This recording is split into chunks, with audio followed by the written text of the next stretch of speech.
Hello and welcome back. Thank you, as always, for joining me. We're going to have one of these discussions that is worth revisiting all of the time here. So, every so often, we'll simply take a pause out of our progression through the text and address the idea of forgiveness. True forgiveness, as this course teaches it, what it is not, which is very important, what it involves, and why it is the foundational centerpiece of studying and practicing this course. It is inseparable from A Course in Miracles.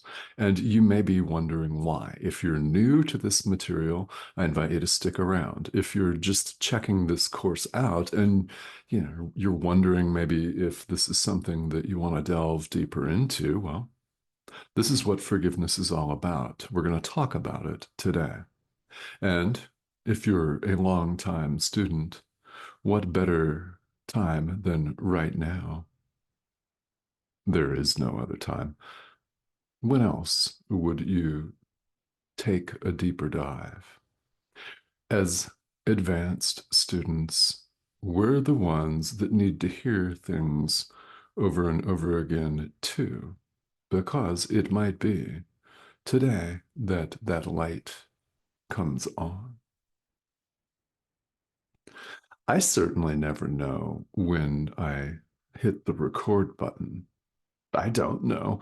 In fact, I don't really even have a very good idea beyond a general outline of what's going to appear to come out of my mouth. You'll notice appear too. Just saying. So, forgiveness is one of those topics that's really misunderstood here in the world. And you may find, and if you're a longtime student, you may have found it shocking, especially at first, that this course continues to harp on it. I mean, it emphasizes forgiveness over and over and over and over again. And we encounter the ego's resistance. We think it's our own resistance. We encounter resistance to this idea over and over and over and over again because the way this course presents true forgiveness and invites us to practice it, in other words, invites us to experience it and its results. This way of seeing things is anathema to the ego and the world. Hard reject, maybe. If you've felt that, you know what I mean. The way the world sees forgiveness is not the way it's taught here in the Course, which should hardly come as a surprise. Really, the way the world sees forgiveness is most often transactional. It keeps this false idea of separation firmly in place. Forgiveness, as this course teaches it, which I often refer to as true forgiveness, looks right past the false idea of separation to what's really true. And we move beyond this false notion of separate individual little ego selves running amok, doing each other great harm, sometimes getting together and having a wild party. Yeah. Maybe a nice hot Friday night, and then harming each other all over again Saturday morning, or maybe even later Friday night. I don't know. There is no separation of any kind. The ego is, in fact, nothing, but it appears to run our mind. It's the very idea of separation, the very thought, mistaken thought, as it happily turns out that we could be separate from God, which we cannot and are not. I know you know that. Or you would not be interested in spirituality at all, much less this course, where you're invited to take this message directly to heart at all times. There is no separation of any kind. You are not separate from your brother. This does mean this, that we're not separate from the other 8 billion things roaming around. My purpose in this language is to help you disidentify with the physical body, which is not you. It's not me. This is a pixelated image on your screen. It's nothing. What's landing for you should mean everything. It's your inner teacher speaking to you, the Holy Spirit, who will guide us on this, what appears to be a journey of forgiveness. Yeah. The way the world sees it keeps this false idea of separation very firmly in place. I'll use my own mother as an example. Perhaps you can relate. She was, in her lifetime, an expert on the way the world does forgiveness. In her supposed, let's just say that there were several incidences, especially when I was a teenager, where I behaved in ways she didn't want me to. I didn't get in trouble all the time, just sometimes. And I have to laugh looking back on it because I could have gotten in so much more trouble. Oh, yeah, it's pretty funny, actually, to think about. But there were occasions where I got caught. Can you relate? She found out. Here's forgiveness as the world tends to see it. Well, I'll forgive you. This is her talking. I'll forgive you this time, but if you ever do it again, you little expletive, I'm going to take away all of your stuff, your car keys, forget about it. I'm going to cancel your birthday if you ever do it again. And what she would do is, with that as the premise, she would go forth and routinely saw herself as high and mighty. People do this. They think of themselves as up here because they've stooped to a supposedly separate level of the person that appeared to transgress against them. It's always, I'm being harmed. Me. I'm being harmed. So this person stoops to what they imagine to be a base level, very low scum. How does this person feel? Not great, resentful at best. Yeah. Wishing to do what this supposed royal majesty deigned to forgive. Yeah, no, forget about it. It continues to foment conflict. It keeps a false sense of separation firmly intact.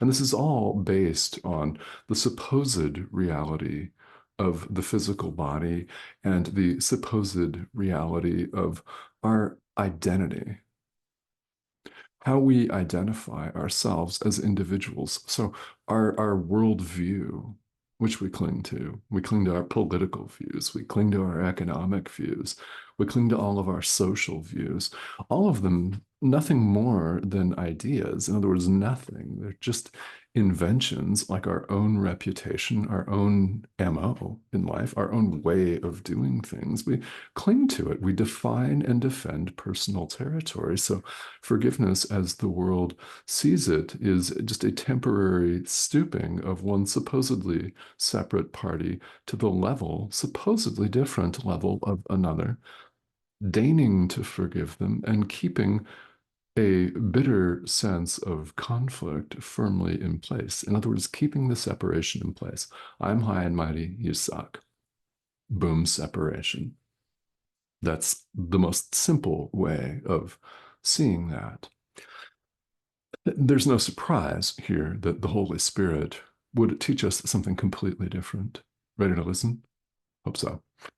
Yeah, the Holy Spirit looks right past all of the ridiculous drama and supposed separation.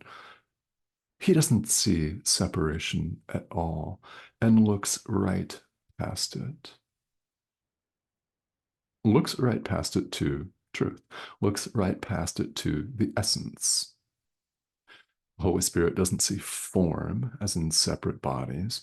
The Holy Spirit sees what this course refers to as content, the essence, the heart of the matter, perfect oneness, in other words. It sees no separation. When we forgive under the guidance of the Holy Spirit, what's really going on is we're selectively remembering. And guess what? It's not our selection. It's not our individual little ego self selectively remembering. That goes astray far too often. It's why this conversation is even necessary. It's why we have conflict in our world and strife, and why we are all here because we formulated the wish to have the peace of God and nothing else. In other words, to wake up, to go home. It's selective remembering of what? Our loving thoughts, only our loving thoughts. The Holy Spirit looks past all the fluff to our loving thoughts. We're invited to let Him do it, to let Him see. Let Him choose for us. Let Him guide us. And technically, it guide us. I invite people not to get hung up on the pronouns. The Holy Spirit is not a person. It's not a man. It's not a woman. So you'll find that I use the masculine pronouns he, him, and it, the third person, gender neutral. I use them interchangeably. It's the convention that's used here in A Course in Miracles to refer to the Holy Spirit as he and him, just like it refers to God. They're just words. The Holy Spirit is part of our mind. It's not a person. It's part of our mind. That part of our mind that will certainly have us look past the supposed separation to perfect oneness, seeing your brother as he or she really is right now, not seeing the past, not seeing separate bodies, but seeing perfect oneness. See, we look right past all of this to the truth of what is perfect oneness. In other words, we're forgiving our brother for what he did not do. There's never been any separation of any kind.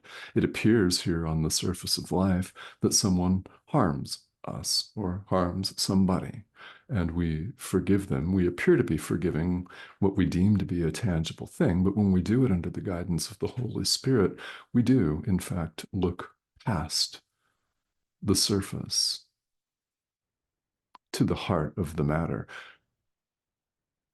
The body's eyes get stuck at the level of surface. That's what they're designed to see. Real vision goes way beyond that. It moves right past the outward form to the essence, the heart of the matter. It's why it's known as vision, the vision of Christ, in fact, here in A Course in Miracles. Our true forgiveness does several very important things. Number one, it helps us remember only our loving thoughts. These are the only things in this complete world of illusion that can even be said to be true, our loving thoughts. And why would that be? Well, only love is real. God, love, God is the only reality. Therefore, what can be said to be real here on this spinning ball of rock, which is an illusion itself? There is no world. What can be said to be real? our loving thoughts. We remember them. Another way of putting that, we allow the Holy Spirit to remember them for us, and He does remember them, and will show us all of them if only we let Him. And you discover along the way, one act of forgiveness at a time, that the world begins to change. It isn't going anywhere. It's an illusion, but you begin to see it differently. So it appears different. What was once black and dark and ugly looks lovely.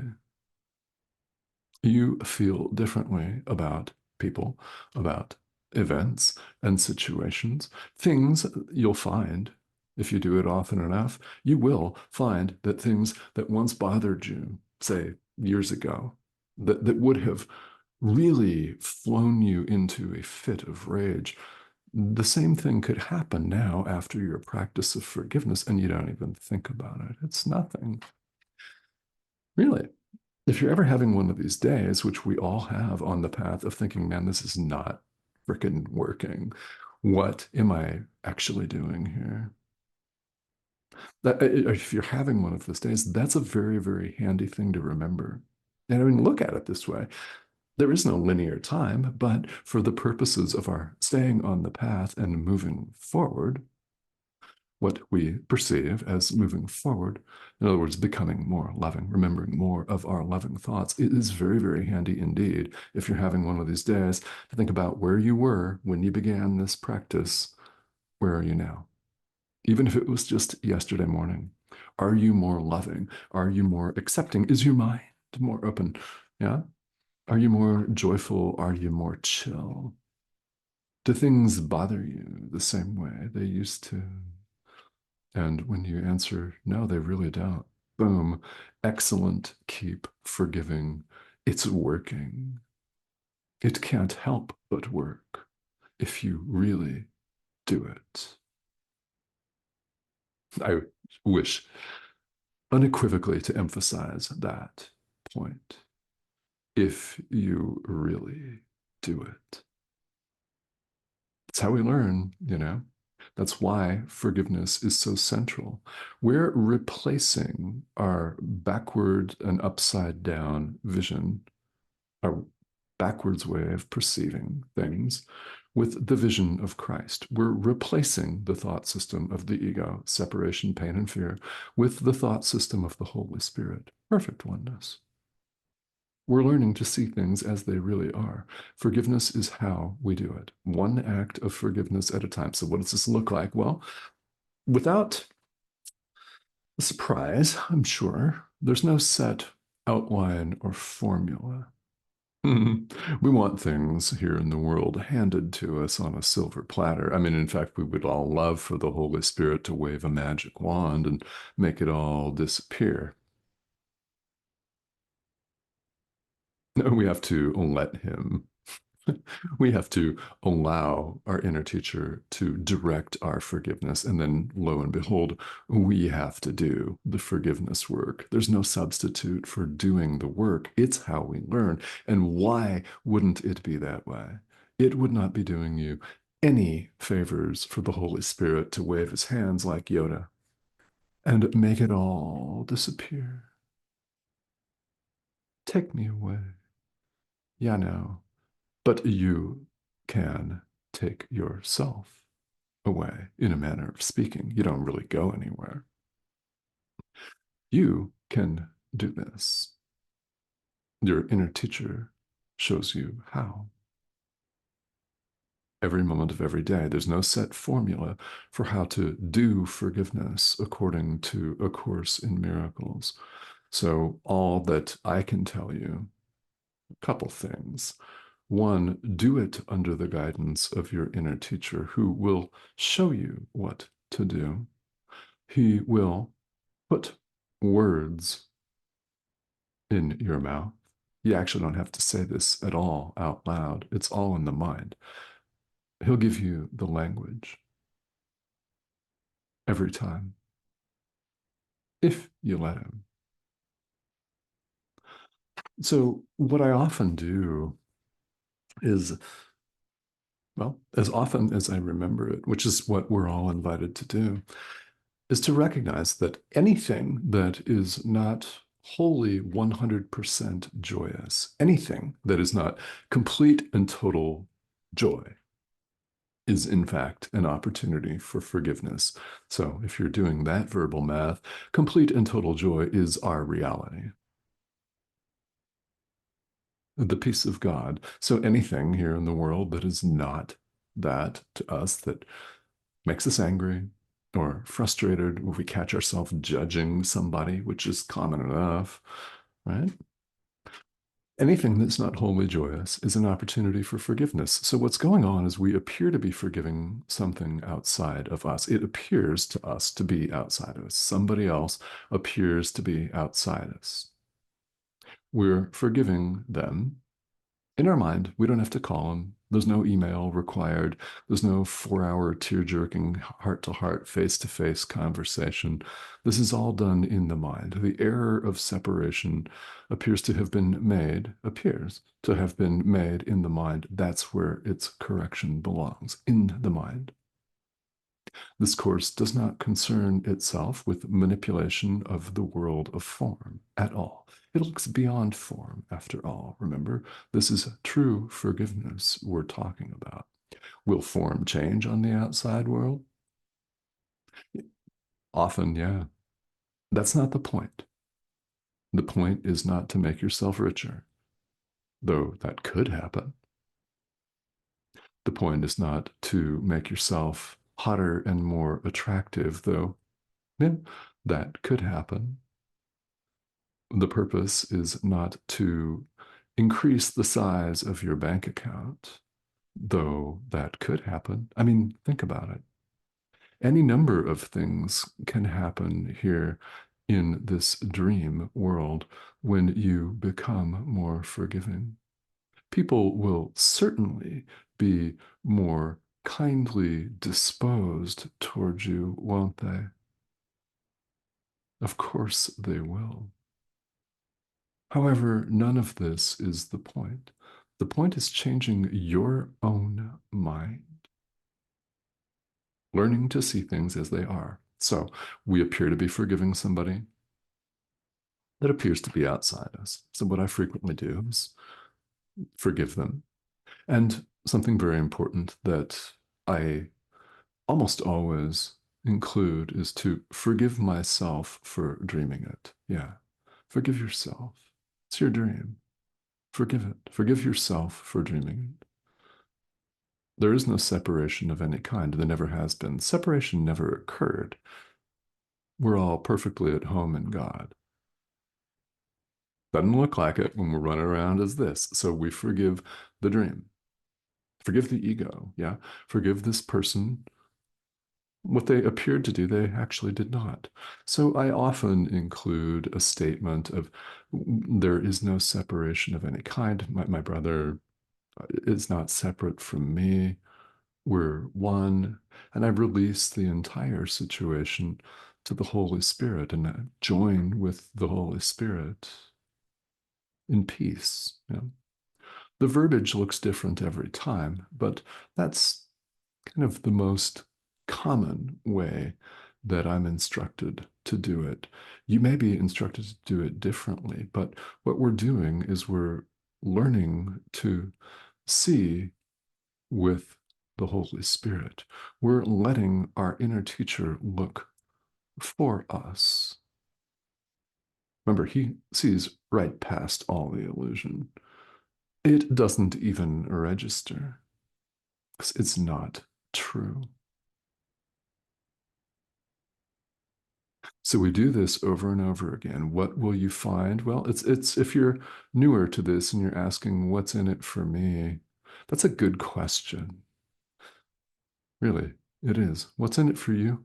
Peace of mind, the peace of God, awakening. Sound good? Doesn't mean it's going to happen overnight. You could start forgiving somebody and they could still get under your skin, so to speak. They could still make you violently angry. Yet, as you continue to forgive, them as you continue to forgive yourself for dreaming it. Don't forget that. You'll find your approach to the situation is very different. Oh, yes. Again, this course is not about effecting change on the level of form in any way, though that may happen. You may find that your countenance is more relaxed.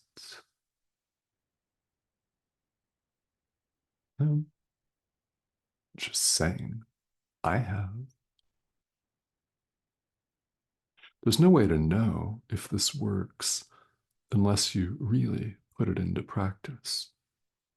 This is how we learn the best. So, this is a course about forgiving. If you are familiar with the early lessons in the workbook for students, you'll remember how bizarre some of those first few lessons actually appear. I do not know what anything is for. Nothing I see in this room means anything. Oh, yeah.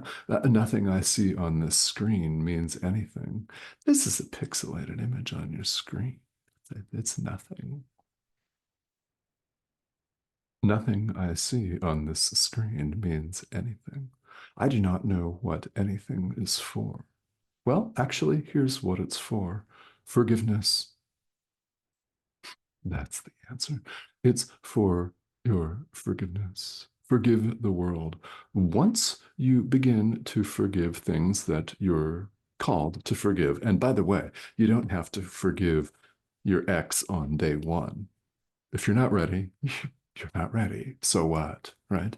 Forgive a passing cloud for obscuring the sunshine, right? Forgive what comes into your mind to forgive. And we have a plethora of opportunities every moment of every day because something is going to be not so joyous in our experience. And that is an opportunity to forgive. We do it as directed by the Holy Spirit, by our inner teacher. Call your inner teacher whatever you want. Call it your team. That's fine. A name is just a label. Let's not get hung up on that at all. So we do this and we do this again and again. It doesn't mean that you're going to start to see all of this change right away. You may be shocked, in fact, as you go along, as I've sometimes been shocked and even appalled sometimes at the depth of my own guilt and judgment. Yeah. Well, here's what we do here on the spiritual path is we don't hide that. It comes up so that we can take a look at it and forgive it. The more you do, the the calmer your experience becomes, the more loving, the brighter, the lighter, quite literally lighter, your experience becomes. So you'll be guided to what to forgive. If you're not capable of forgiving an abusive ex partner or a historical dictator or a current dictator, for that matter, if you can't go there today, so what? That makes absolutely no difference. Start with what you're called to forgive. Start with what you're capable of doing. Forgive that passing cloud. Right? Forgive your knee for hurting if your knee hurts. Something like that. Every act of forgiveness is just as powerful as the next. And as you continue on, we're all invited to get more general. Forgive the world in one fell swoop. Forgive the ego. It's nothing. Forgive the body that may hurt or get sick. I mean, yours may be very sick right now. I don't know. Forgive, forgive, forgive, forgive. Forgive space, time, the illusion, the dream, the entire dream. It's nothing. Look past the surface level to the essence. God. And we're invited to do this over and over again. This may seem weird. right? Or it may seem that it makes perfect sense, yet you're reluctant to do it. This was the case with me. Just to reference my mother again quickly, I have spent quite a bit of time on these videos talking about her being my largest forgiveness lesson so far in this lifetime, which she was. She passed away in 2016, and the years, well, I began to practice this course 3 years earlier in 2013, and those were a very interesting 3 years in my own forgiveness. When I started this journey with A Course in Miracles, I knew that I would have to forgive her, yet I didn't want to. So if you are experiencing something like that, yeah, I can relate. So you start with what's in front of you, right? Forgive the passing cloud. I mean, forgive a mosquito that bites you. Whatever pops into your mind to forgive, we start with that. Start where you are. Yeah. That's a famous saying in world spirituality, but yeah, that's another example of just that. And then we can grow more general from there to where we're forgiving space, time, the ego, our brother, the world itself. Forgive, look past, learn to see. This is how we do it. If we are to study and practice this course, this is essential. It's required and inescapable. Now, with that said, if you're considering A Course in Miracles, yeah, it's work. I mean, let's not sugarcoat it. I'm certainly not going to sugarcoat it for you. You deserve to hear it straight. You do. You deserve to have this material presented for what it says and what it actually means. You must do your own forgiveness work if you wish to awaken. This is true whether you follow this course or anything else. And you don't have to do this course. This course doesn't own the truth, and neither does any religious body or spiritual tradition. Nobody owns the truth. It is not property. It's not a slice of pie which we can further subdivide or eat or own. We don't sign a contract saying, I own the truth. My building owns the truth. My region of the world owns and monopolizes the truth, and everyone else. Hmm. That's not the way it works. There are many doors in spirituality. This is but one of them. Should you choose to open this door, what's in it for you? Awakening. But you've got to be willing to clarify your perception. You must do this. However, you have help. We all have the expert, loving, patient, and certain guidance of our inner teacher to lean on for guidance and love and support. Now, here in this dream world of bodies and things like that, you can ask what appears to be another body a question. For example, this is an integral part of the spiritual path. And I always want to extend this invitation to you. If you have questions about this material, please don't hesitate to ask. This is an active comment thread here on YouTube, so you're more than welcome to ask me questions if you have them. And, well, if you have not yet subscribed and you wish to continue to see these videos and continue to study and practice the course, which I hope you do, but of course you don't have to. Should you choose to, this is the subscription button. Click that, hover over that little thing, click that arrow. You'll be invited to join us. So please do. A number of you have recently joined us. Thank you so much for being with us here. It's an international group. It's part of the beauty of having this 21st century technology of YouTube and the internet available is we can reach each other from all across the world. So let's use this communication mechanism for the dissemination of love, the message of the Holy Spirit. Let's share the Holy Spirit with one another because that's what's speaking to you right now. It is not pixelated image on your screen. The more we can disidentify with the physical body as us, the better. Doesn't mean don't take care of it. I'm going to the gym later. And I'm going to have a healthy meal. So remember, this course is not about affecting change on the level of form. It's about changing your mind, and I invite you to join me. We'll see you next time.